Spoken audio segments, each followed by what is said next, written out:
આજરોજ રાજકોટ મ્યુનિસિપલ કોર્પોરેશનની સ્ટેન્ડિંગ કમિટીની બેઠક હતી। આ બેઠકની અંદર કુલ 24 દરખાસ્તો હતી। રાજકોટ શહેરના અલગ અલગ વિસ્તારોમાં વિકાસ કામોની કુલ 24 દરખાસ્તો આવી હતી। એમાંથી કુલ 4 દરખાસ્તને પેન્ડિંગ રાખવામાં આવેલ છે। બાકીની તમામ દરખાસ્તો મંજૂર કરવામાં આવેલ છે। કુલ આજની સ્ટેન્ડિંગ કમિટીની બેઠકની અંદર 162,67,77,000 જેવી રકમના ખર્ચે રાજકોટ શહેરના અલગ અલગ વિસ્તારોની અંદર વિકાસ કામોની આજે ભારતીય જનતા પાર્ટીના સૌ કોર્પોરેટરોએ આજની આ સ્ટેન્ડિંગ કમિટીમાં મંજૂરીની મહોર આપવામાં આવી છે।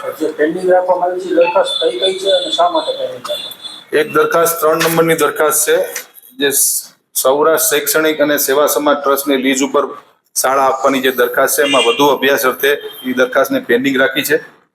બીજી, રાજકોટ મહાનગરપાલિકાની માલ મિલકતના રક્ષણ માટે સિક્યુરિટી ગાર્ડ પૂરા પાડવા માટે એજન્સી નિમવાનો દ્વિવાર્ષિક કોન્ટ્રાક્ટ છે, એમાં વધુ ખર્ચની દરખાસ્ત આવી છે, એ પણ અમે હાલ પૂરતી તપાસના અર્થે પેન્ડિંગ રાખવામાં આવી છે।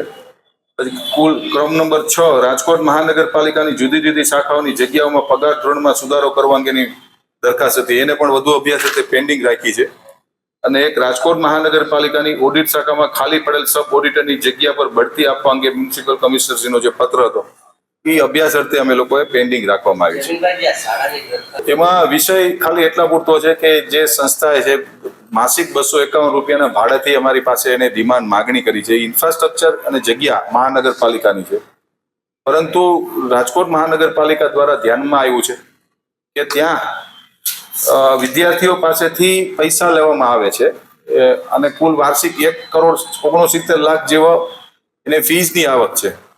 જ્યારે કોમર્શિયલાઇઝેશન જ્યારે થતું હોય ત્યારે રાજકોટ મહાનગરપાલિકા ટોકન દરે ક્યારેય મિલકત આપી ન શકે, એના માટે વધુ અભ્યાસ અર્થે આ દરખાસ્તને પણ પેન્ડિંગ રાખીને આવતી સ્ટેન્ડિંગમાં નિર્ણય કરવામાં આવશે।